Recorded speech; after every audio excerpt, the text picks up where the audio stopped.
Good evening friends, आप सबों का हमारे चैनल के ट्यूटोरियल्स में स्वागत है। आज हम लोग जो है सेमेस्टर 1 MIC 1 माइनर कोर्स 1 और multi disciplinary course MDC 1 English Indian classical literature का एक लॉन्ग क्वेश्चन आंसर डिस्कस करने जा रहे हैं। आइए तो उसको डिस्कस करते हैं। ये यूनिट 2 महाभारत से है। आप लोगों को मैंने पहले ही बताया था कि 2 यूनिट्स में आपका इंग्लिश जो है वो बटा हुआ है। एक है कादम्बरी यूनिट 1 और दूसरा है यूनिट 2 महाभारत। तो महाभारत जो किसी राजा गोपालाचारी के द्वारा लिखा गया है। ऐसे तो महाभारत आप जानते हैं वेद व्यास के द्वारा लिखा गया है। इसी राजा गोपालाचारी के द्वारा जो लिखा गया है उस महाभारत से रिलेटेड हम सवाल को क्या करेंगे, पढ़ेंगे। ठीक है, रीटेलिंग ऑफ महाभारत श्री राजा गोपालाचारी। तो उससे रिलेटेड पहला क्वेश्चन है। बारी बारी से बहुत सारे क्वेश्चन हैं जिसको कि हम लोग डिस्कस करेंगे। टोटल 28 क्वेश्चन है जिसको कि हम लोग डिस्कस करेंगे, जो इम्पोर्टेंट है आपके परीक्षा के दृष्टिकोण से। आइए पहला क्वेश्चन हम लोग डिस्कस करते हैं। Describe the life and achievements of Shri Raja Gopalachari. कह रहा है कि श्री राजा गोपालाचारी के जीवन और जो उन्होंने क्या क्या अचीव किया, उपलब्धियाँ, उसके को हमें वर्णन करना है। कि श्री मतलब चक्रवर्ती राजा गोपालाचारी के जीवन तथा उपलब्धियों का वर्णन करें। तो Shri Raja Gopalachari fondly remembered as राजा जी। श्री राजा गोपालाचारी को प्यार से राजा जी कहा जाता था, राजा जी से याद किया जाता था। Is an epitome of the Renaissance man in the annuls of Indian history. भारतीय इतिहास का जो पुनर्जागरण है उसमें जो है राजा जी को क्या माना जाता है, एक प्रतीक माना जाता है, एक सिंबल माना जाता है। श्री राजा गोपालाचारी को प्यार से राजा जी कहा जाता था और उनको पुनर्जागरण करने वाला व्यक्ति के तौर पर देखा जाता है भारतीय इतिहास के कथा में। भारतीय इतिहास का जो कथा है, एनल्स मतलब होता है कथा। तो श्री राजा गोपालाचारी को राजा जी प्यार से कहा जाता है और उनको पुनर्जागरण रेनेसेंस मैन कहा जाता है इंडियन हिस्ट्री का। बॉर्न इन 1878 1878 ईस्वी में उनका क्या होता, जन्म हुआ था इन थोरापल्ली तमिलनाडु में। His life and contributions spend across various films, politics, governance, literature and social reforms. ठीक है, श्री राजा गोपालाचारी चक्रवर्ती राजा गोपालाचारी का जन्म थोरापल्ली तमिलनाडु में हुआ था और उनका जीवन, उनका जो कंट्रीब्यूशन है वो विभिन्न क्षेत्रों में फैला हुआ था। उनका योगदान, उन्होंने राजनीति के क्षेत्र में भी योगदान किया, गवर्नेंस शासन के क्षेत्र में भी, लिटरेचर साहित्य के क्षेत्र में, एंड सोशल रिफॉर्म्स और सामाजिक सुधार। तो उन्होंने बहुत सारे क्षेत्रों में उनका योगदान रहा, जैसे कि politics, governance, literature and social reforms. राजनीति के क्षेत्र में, शासन के क्षेत्र में, लिटरेचर साहित्य के क्षेत्र में, और एंड सोशल रिफॉर्म्स और सामाजिक सुधार के क्षेत्र में। His retelling of the Mahabharata is one of the most cherished literary legacies. ठीक है, उन महाभारत को जो उन्होंने फिर से जो कहा है, व्याख्या किया, वर्णन किया है, वो बहुत प्यार पाने वाला उनका लेगेसी है। ठीक है, उनकी वसीयत एक तरह से कह सकते हैं, लिटरेरी ऐतिहासिक लेगेसी है उनका लिखा हुआ, जो बहुत ही लोगों का प्यार मिला। इनकैप्सुलेटिंग the grandeur of the epic. जो महाभारत जो कि एक महाकाव्य है, एपिक, उसकी भव्यता को, उसकी महानता को उन्होंने संक्षेप में वर्णन करने का कोशिश किया है। इन सिंपल एक्सेसिबल प्रोज, साधारण भाषा में, और ऐसा प्रोज जो हर लोगों के पहुंच तक हो और सब कोई उससे क्या उठा सके, फ़ायदा उठा सके, सब किसी को लाभ पहुंचे, उस तरीके का लैंग्वेज का इस्तेमाल किया है। साधारण भाषा और हर किसी तक एक्सेस हो, एक्सेसिबल प्रोज और the benefit of the masses. Masses माने बहुत सारे लोगों का समूह, तो बहुत सारे लोगों तक वो लोगों को फ़ायदा पहुंच सके, उसका लाभ मिल सके। तो इस प्रकार की भाषा का प्रयोग किया है चक्रवर्ती राजा गोपालाचारी ने। Early life and education. Chakravarti Raja Gopalachari जिन्होंने महाभारत को अपने भाषा में और उसमें कुछ अपना तरीका जो रहा है, अपनी शैली का इस्तेमाल किया है।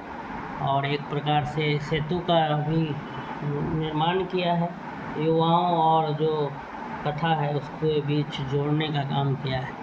Early life and education. Chakravarti Raja Gopalachari was born in a Brahmin family and demonstrated early science of brilliance. Chakravarti Raja Gopalachari जो है एक ब्राह्मण परिवार में जन्म में थे और उन्होंने अपना जो ब्रिलियंस था, जो बुद्धिमत्ता, जो तेज, उनका जो गुण था वो शुरुआत में ही दिखने लगे थे।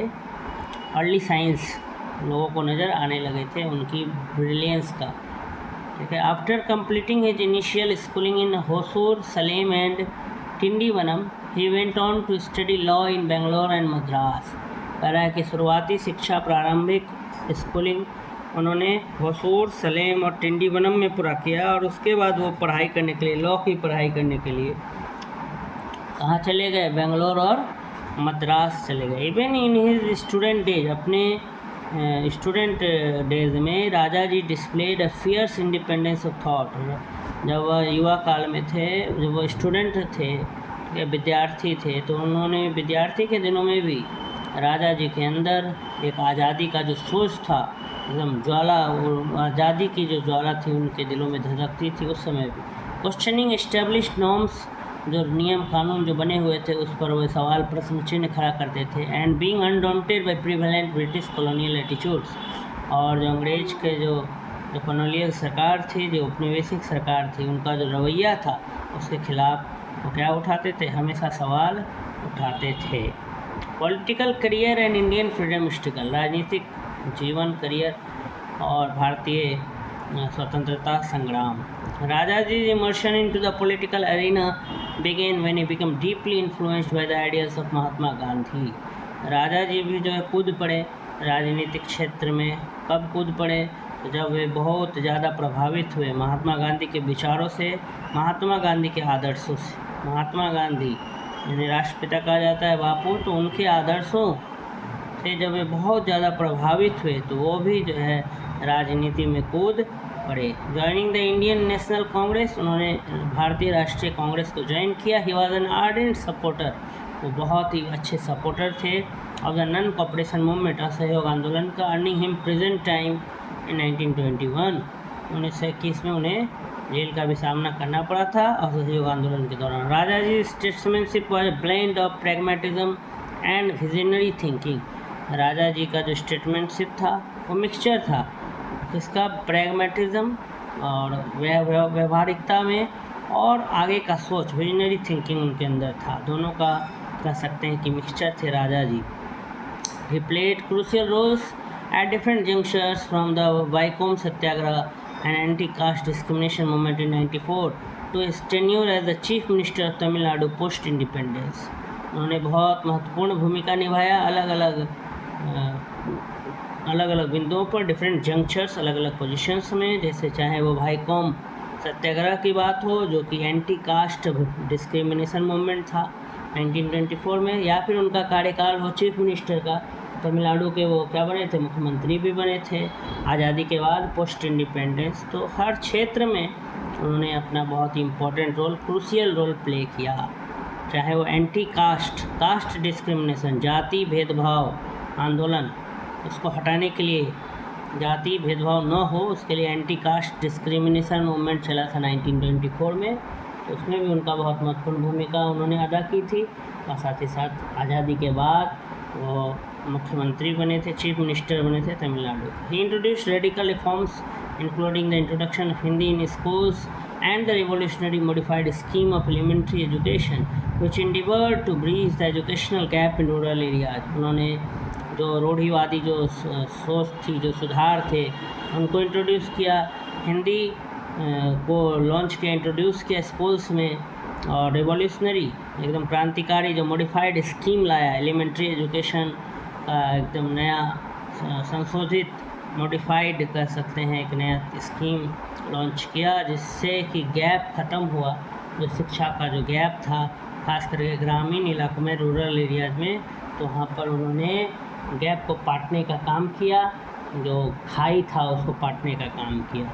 शिक्षा के क्षेत्र में उन्होंने जो है ग्रामीण इलाकों में भी शिक्षा को पहुँचाने का काम किया। उन्होंने बहुत सारे स्कीम्स लाए, मॉडिफाइड स्कीम, खास करके प्रारंभिक शिक्षा में, हिंदी को लॉन्च किया स्कूलों में, और भी बहुत से कदम उठाए उन्होंने, जिससे कि ग्रामीण इलाकों में शिक्षा का प्रचार प्रसार हो और हर किसी तक शिक्षा की पहुंच। When India gained its independence in 1947, Rajaji was appointed as the first governor of West Bengal. He managed the tumultuous refugee crisis that emerged as a consequence of partition with a sense of duty and sensitivity.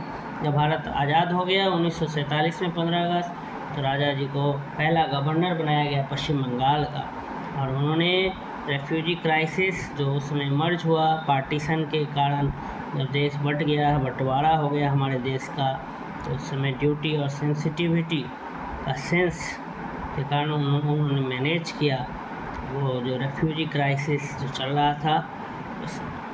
शरणार्थी, refugee मतलब होता है शरणार्थी। Partition हो गया तो बहुत लोगों को देश छोड़ना पड़ा या बहुत लोग शरण लेने आए देश में। Governance and leadership. इन 1950 में Raja ji assume the role of India's governor general succeeding lord Mountbatten. 1950 में राजा जी ने भारतीय गवर्नर जनरल का पोजीशन लिया लॉर्ड माउंटबेटन के स्थान पर। He was the first Indian and the last person, वो पहले भारतीय थे और अंतिम व्यक्ति थे जो गवर्नर जनरल का अंतिम पोस्ट उन्हीं को जाता है। Last governor general of India तो श्री राजा गोपालाचारी, चक्रवर्ती राजा गोपालाचारी, और उन्होंने लॉर्ड माउंटबेटन के बाद वो बने थे, और ये अंतिम पर्सन थे जो गवर्नर जनरल बने थे और पहले भारतीय थे जो गवर्नर जनरल बने थे। Sealing a symbolic end to British colonial overlordship, इससे जो है कॉलोनियल सरकार खात्मा, ब्रिटिश कॉलोनियल लॉर्डशिप का सिम्बॉलिक एंड पता चलता है। As a chief minister of Madras state from 1952 to 1954, जब वे मद्रास के राज्य के मुख्यमंत्री थे 1952 से 1954 के बीच में, Raja ji introduce the controversial hereditary education policy. Raja ji ने हेरिडिटरी एजुकेशन पॉलिसी को लॉन्च किया जो विवादित था, कंट्रोवर्शियल था, जो which draw both criticism and praise, जिससे सराहना भी उन्होंने प्राप्त किया और जो बुराई है आलोचना और सराहना दोनों ही चीज़ें उनको मिली जब उन्होंने हेरिडिटरी एजुकेशन पॉलिसी को लॉन्च किया। कहाँ पर? तमिलनाडु में 1952 से 1954 के बीच में वो मुख्यमंत्री थे मद्रास स्टेट के। However, his tenure was marked by significant administrative and governance reforms. लेकिन उनका कार्यकाल जो है अभी भी पहचाना जाता है, जाना जाता है कि बहुत सारे उन्होंने सुधार लाए एडमिनिस्ट्रेशन में, प्रशासन में और सरकार में, गवर्नेंस में, शासन में बहुत सारे सुधार लाया उन्होंने अपने कार्यकाल के दौरान, टेन्योर के दौरान। उसके बाद लिटरेरी कंट्रीब्यूशन, अगर साहित्य में देखें तो उनका क्या योगदान था। In the literary domain, Rajaji's brilliance shone equally bright. He believed in the power of stories and the wisdom of ancient Indian texts. He recognized the importance of making these stories accessible to the common man, which led him to the plain, concise versions of India's two great epics, the Ramayana and the Mahabharata.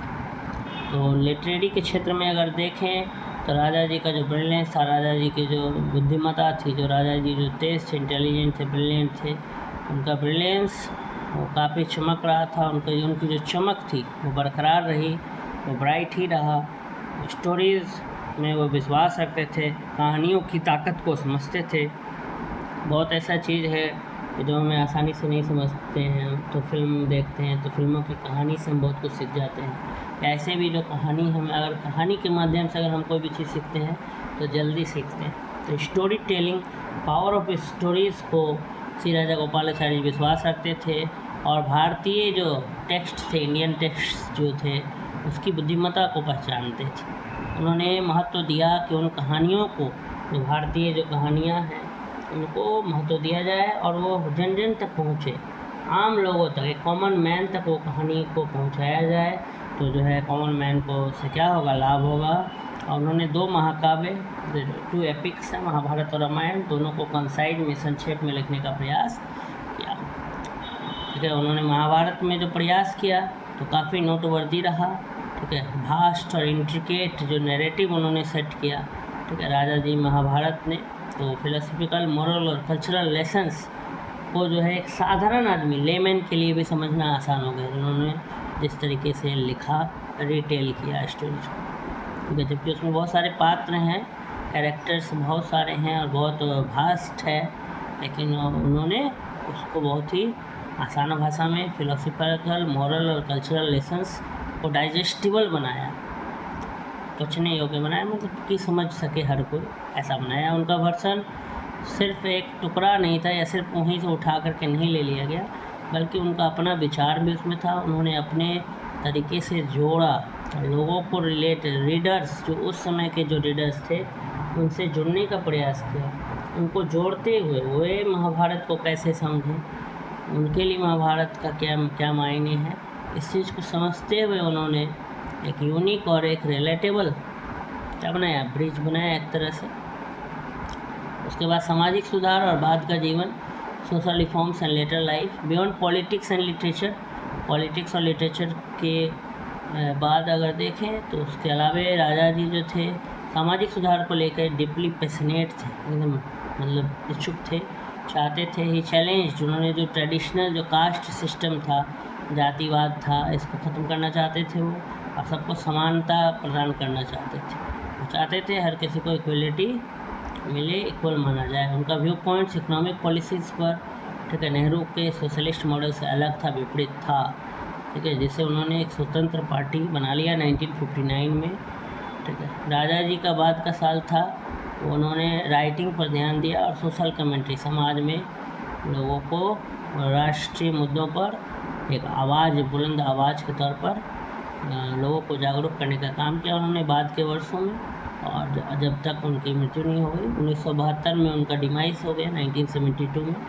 तो 1959 के बाद उन्होंने तो स्वतंत्र party बना ली और उसके बाद वे जो है राइटिंग और सोशल कमेंट्री में जुड़े रहे। तो श्री राजा गोपालाचारी का जो मल्टी फैसेटेड लाइफ था, ठीक है, उसमें हमने देखा डेडिकेशन देखा, उनका इंटेलेक्ट देखा, इंटीग्रिटी देखा। श्री राजा गोपालाचारी मल्टी टैलेंटेड थे, उनका मल्टी फैसेटेड भी उनका जीवन बहुमुखी थे, बहुमुखी प्रतिभा के धनी थे, क्योंकि वो उनका बहुत सारा हर क्षेत्र में उनका योगदान था, चाहे वो पॉलिटिक्स हो, चाहे लिटरेचर हो, चाहे गवर्नेंस हो, लीडरशिप हो, सोशल रिफॉर्म्स की बात हो, हर जगह उन्होंने कंट्रीब्यूट किया। और एक फ्रीडम फाइटर भी थे, विजनरी लीडर भी थे, एडमिनिस्ट्रेटर भी थे और राइटर, लेखक भी बहुत अच्छे थे।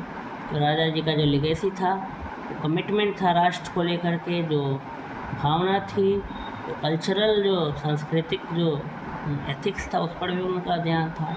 तो महाभारत को जब उन्होंने रिटेल किया तो उनके एबिलिटी का एक तरह से एक नमूना था जो उन्होंने पेश किया। ठीक है, वो देखे, लोगों ने देखा कि उनके अंदर एक टैलेंट है कि वो एंशिएंट, प्राचीन और जो मॉडर्न है, दोनों को जोड़ने का काम कर सकते हैं। अगर हम आज उनके जीवन पर देखें, उनके कंट्रीब्यूशन पर देखें, तो राजा जी सिर्फ भारतीय स्वतंत्रता आंदोलन के सिर्फ क्या थे, स्टैलवार्ट नहीं थे, बल्कि उसके साथ साथ वो लीडरशिप और विजडम, टाइमलेस विजडम, अनंत बुद्धिमत्ता के धनी थे। ठीक है, तो वो बहुत बुद्धिमान भी थे। राष्ट्रीय आंदोलन में तो उनका योगदान था ही था और लीडरशिप स्किल्स भी उनके अंदर था। तो ये नेतृत्व क्षमता था। तो ये गवर्नर जनरल बने भारत के, पहले भारतीय गवर्नर जनरल और अंतिम गवर्नर जनरल ब्रिटिश इंडिया का। उनके बाद जो है ये गवर्नर जनरल का पोस्ट ही खत्म हो गया। ये थे श्री राजा गोपालाचारी का जीवन और उनका अचीवमेंट्स। आप सबों का हमारे चैनल एके ट्यूटोरियल्स में जुड़ने के लिए बहुत बहुत धन्यवाद। अगर आप हमारे चैनल पर नए हैं तो प्लीज़ चैनल को ज़रूर सब्सक्राइब करें, आने वाले वीडियोस का नोटिफिकेशन आपको मिल सके।